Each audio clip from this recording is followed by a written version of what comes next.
Hey guys, it's Vince with Mastering the Method, and today I'm inside of Simplify and I'm working with the machine control panel, and I want to discuss using the machine control panel to manually move the build plate and all of the axis with your method. Now, a lot of guys now are crossing over and using Simplify, so I wanted to cover this because I'm going to tell you right away that using the manual controls on Simplify versus using the firmware within the method to actually do purges is by far and away much more accurate and more cost effective because the purge is much more controlled. But before we do that, I want to just discuss how this is all integrated so you guys can go and hit the ground running. Well, of course you can see here, once you have the Method X or whatever version you're using under the selected device, you're then going to click on Connect. And you can see I'm connected wirelessly, and you can see all of the code that's actually being streamed to the method. So once we have that, you can then see we have our controls here. And I'm going to tell you guys right now, you really want to master these controls because, again, they're super easy to work with as far as increments and also as far as understanding each axis. So if she looks at the printer right now, you could see that the heads are all the way over to the X positive direction. Now, if I jog, and I want to jog carefully over into the X negative direction, which would be heading left as we're looking at the method. And you can see I'm jogging real small increments right now at 1. Now I can come back the opposite direction and do the exact same thing. Once again, you can see the code on the screen moving as I'm jogging, and you want to do this carefully and get a good feel of what each of these controls do. I'm moving back in the Y positive direction, and now I'm going to move forward in the Y positive, and you can see that. And now I'm going to move the Z axis. Now, the thing to keep in mind with your Z axis is negative Z axis direction is towards your extruders. Positive Z axis is down. So it seems to be opposite, but it's really not, because what you're doing when you're going negative is bringing your build plate towards your nozzles. So it makes total sense when you think of it in that format. Now what I'm going to do is show you that real quick. We've got our Z-axis here. You can move your own increments. I'm going to move real small in the negative direction. You'll see the build plate come up. Watch. It's coming up. Much more control. Now I'm going to go down. Now I am going to warn you guys, if you over exceed the movement on the chassis, you will hear a clicking, which is basically your steppers that are stalling. So keep that in mind. You want to move incrementally and carefully.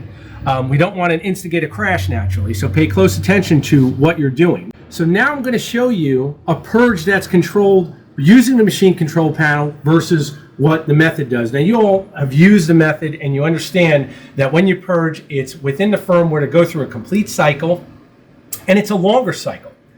And I wanted to discuss that. The reason that Makerbot explains to do a full purge cycle when purging the extruders is that from the feed tube, from the filament bays, it will come up the filament, go through the nozzles, and once it goes through the nozzles, it's going to extrude. Well, to get all of that excess filament that's exposed to moisture from the filament bay all the way through the system takes basically a full cycle. That's why it's so long, because I wondered that myself. I said, why are they making us purge the extruder all the way through? And why is the cycle so long and not as automated? In the sense that you could adjust it. And the thing that bothered me with that is I felt like many of you do, it seems as if you're just wasting filament. You're not.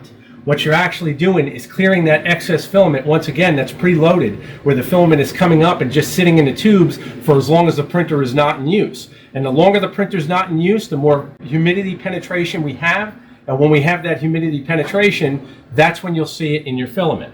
Now, if you're doing a general purge where you've already used a printer in a recent format, like a print that was done maybe yesterday, you're fine in using a purge format that's set up within the machine control panel and Simplify.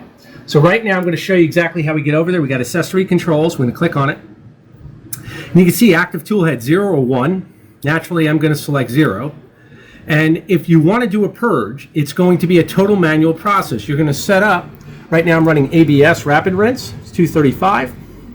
And you want to click on off on your extruder 2X, and off on your heated chamber. If you don't do that, when you click on set for the experimental extruder, it will configure the other two options to run. Most of you won't want that, so there's no need to do that. So right now, I'm going to hit set, and you're going to watch the temperature go up. And there it goes. And once again, the LED for experimental is going to start glowing bright red. Now here's where things differ. You're going to come over now to movement controls. You're going to come up to your method, and on the method, you're going to click material. Why am I watching the material? Because right now, I'm under movement controls inside of Simplify, and I do not have an image of what our temperature is.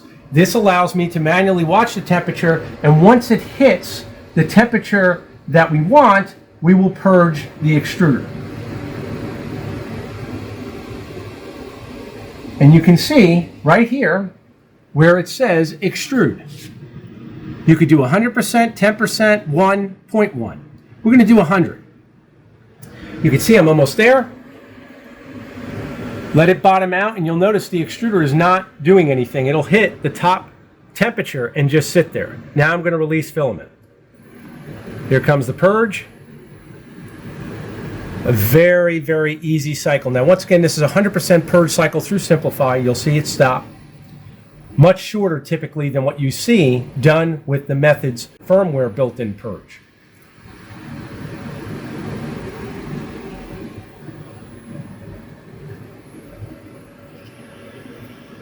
Once this stops, I'm going to hit off, drop the temperature, because once again, the temperature will stay there until I cycle it off manually inside of Simplify. Okay? So I've already used my printer yesterday. You can see how clean the filament is. In this particular filament, ABS, you really don't have those kind of issues. I'm just going to pull this out of the way. You can see we have no ooze.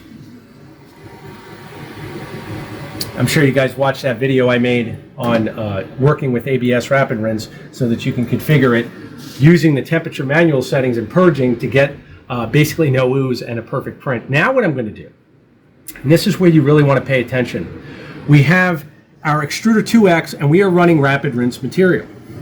Okay, so Rapid Rinse, I'm going to run at 225, and this is a material that, once again, I've discussed. It gets weird and thick. You'll see it when it comes out of the extruder, and you may see it initially when you go to use it if you haven't used your printer in a while. And what it is moisture, once again, trapped in the filament when the filament is actually sitting in the tube to load it into the extruder. And what basically happens is that humidity penetrates, and you have to purge all the way past that to get to the correct filament where there's no humidity, and you'll notice that.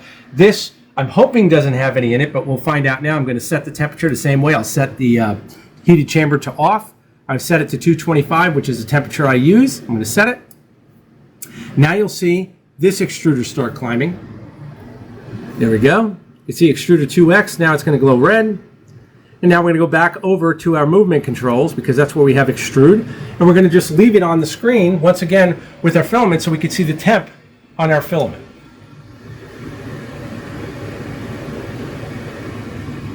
And the thing you want to keep in mind, you want to make sure that you switch over your active tool head to 1. Now I did that already, and now you're ready to extrude with the second extruder, which is your support extruder. It must be done where you'll actually just bind up when you go to extrude, because naturally you're trying to extrude on a nozzle that is not hot, so keep that in mind. We're good there. Now we're going to extrude, and there we go. And look at the lumps, guys. Look at what I'm talking about. It's coming out lumpy. This should be smooth as glass. If you get any abnormalities from the filament, you need to purge it completely. Now, that being said, you have two ways of doing it. You can run the firmware version of Purge because it's much longer and it'll clean out most of what's in the loading tubes to go to the extruder. Or you can just keep running this cycle over and over again till you get a smooth, complete strand like that. Now, best practice, tip from myself, is always to purge your extruders prior to printing. A lot of guys don't want to do that. You use material, or you can get those in your print. It's up to you. And there you go. You can see what I'm talking about. See that? That's not what we want. So we're going to keep purging past that. You'll see it keep going. I'm just going to move it out of the way. Oh, it's dropping. And you can see it. We're going to just keep purging past that, and you'll see the filament change. So I'm glad it did this. It just shows how sensitive this filament is. That is totally not acceptable for printing. And a lot of you find that out. You think, oh, I'm good to go. And then you find out you've got this in your extruder, and it comes out in your print, and it's going to destroy it. Just keep going. Again, a much shorter cycle, even running to 100% through Simplify. Just want to keep going till you get past that, and it will go past that. Starting to change. You can see it. There we go. Starting to get clean. One more. Look at the difference from that to this. That's what you should have right there. We're looking good right there. I'm going to stop it after this. I'll turn off the extruder. And we're running clean. That's exactly what you should see.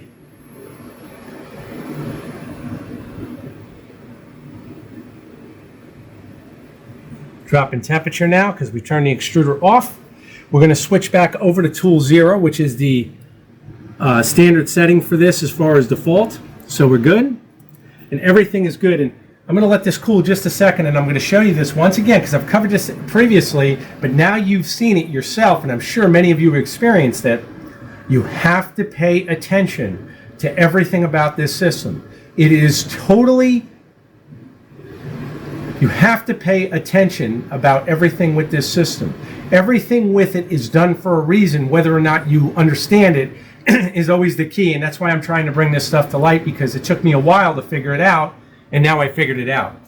The longer the cycle of purge, the more that we get through this loading tube coming through. And you can see exactly what happened. I'm going to show you now what we're left with. Once again, we have no ooze. Let me see if I can get a... And you can definitely see this. This is what was coming out. And then we want this. We want to keep going till we get a perfect strand and it keeps coming smooth. But this stuff, if you're getting this, and it was really interesting, many of you may find you might get a perfect purge in the beginning, and then in the middle you find this, because this is much lower on the loading tubes. Meaning that filament is sitting down there, and until it comes to the top, that's the one that's got penetration. Keep that in mind. Do a full purge and save yourself a lot of headaches. Now, I know many of you are saying, I don't want to spend that kind of money to do purges this long, but think in terms of what you're printing. Again, this is a business printer. It is not typically for an enthusiast. If you're an enthusiast thinking you're going to run this printer cheaply, we know that that's not the case. So, again, looking at this, you cannot print with this. So, again, I hope that this video has been helpful. I hope it's enlightened you. I personally love this kind of control panel. I hope that in future revisions of Cloud Print we'll see it. But I know once you start playing with this, you're really going to enjoy it. And I know Simplify is also going to incorporate some more features to it. Home right now, as far as X, Y, Z, and Home All, are not really configured for this printer yet. I think if we give them some time, we'll definitely see that. Again, to have a software that's openly supported by all printers is very difficult to do, so revisions are always going to be required. So again, I hope I've helped some of you. Always remember to do this process whenever you've left your printer, especially the purge on both of them, to see exactly what you're getting, and you should be set. Thank you all for your support. If you liked the video and it helped you, please don't forget to give me a thumbs up. It really helps the channel. Take care.